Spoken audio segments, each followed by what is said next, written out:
তিন ফরম্যাটেই দেশকে প্রতিনিধিত্ব করেছেন। দেড় দশক ধরে ঘরোয়া ক্রিকেট মাতাচ্ছেন অ্যাক্টিভ ক্রিকেটার মোহাম্মদ মিঠুন দেশের ক্রিকেটারদের অভিভাবক বনে গেছেন।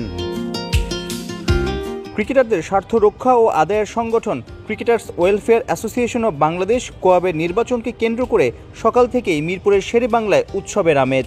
সাবেক ও বর্তমান তারকারা একাট্টা, উঠতিদেরও আনাগোনা। কোয়াবের ইলেকশন নয়, যেন ক্রিকেটারদের কার্নিভাল। ভোটার হয়েছেন 215, ভোট দিয়েছেন 190 জন, বাতিল হয় 2 ভোট।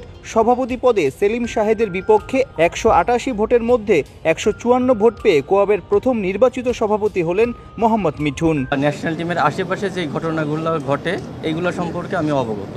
এই সমস্যাগুলো সমাধান আমি করতে পারবো, বাট নিচে অনেক জায়গা আছে যে এই সমস্যাগুলো আমরা এখনও জানি না। কারণ আমরা ধরেন আমরা আমাদের জায়গা থেকে সমস্যা ফিল করতেছি, বাট নিচে আরও বেশি সমস্যা আছে। তো সেই জিনিসগুলো জানাটাও আমাদের জন্য প্রয়োজন।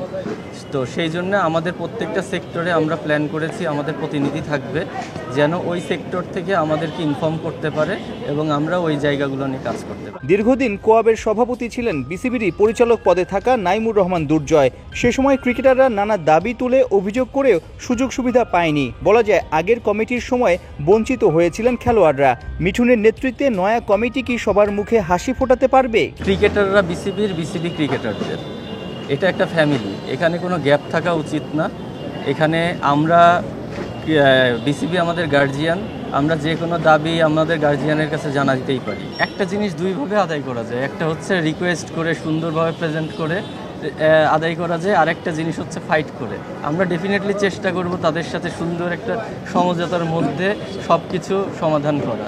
এরপরে যদি না হয়, আলটিমেটলি আমি যেহেতু প্লেয়ারদের স্বার্থে এসেছি, প্লেয়ারদের পক্ষে আমার কথা বলতে হবে।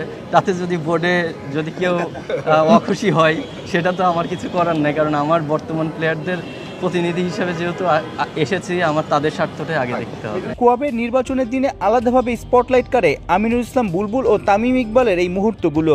দুজনই অক্টোবরে বিসিবির ইলেকশন করছেন। সভাপতি পদে লড়াইটা হবে তাদের মাঝে। বিসিবির বড় পদে মিঠুনের পছন্দ কে? আমরা তাদেরকেই সাপোর্ট করব যারা আমাদের পাশে থাকবে। এটা খুব স্বাভাবিক। এখানে কে ক্যান্ডিডেট সেটা আমাদের জন্য ইম্পর্টেন্ট না। ইম্পর্টেন্ট হচ্ছে আমরা কতটুকু বেনিফিটেড হচ্ছি, কার দ্বারা প্লেয়াররা বেনিফিটেড হবে, সেই জিনিসটা আমাদের কাছে বেশি ইম্পর্টেন্ট। মোহাম্মদ মিঠুনের কমিটিতে বিনা প্রতিদ্বন্দ্বিতায় সিনিয়র সহসভাপতি হয়েছেন শাহরিয়ার হোসেন বিদ্যুৎ। সহসভাপতির পোস্টে আছেন নুরুল হাসান সোহান। সাইফুল রূপক, ৭১।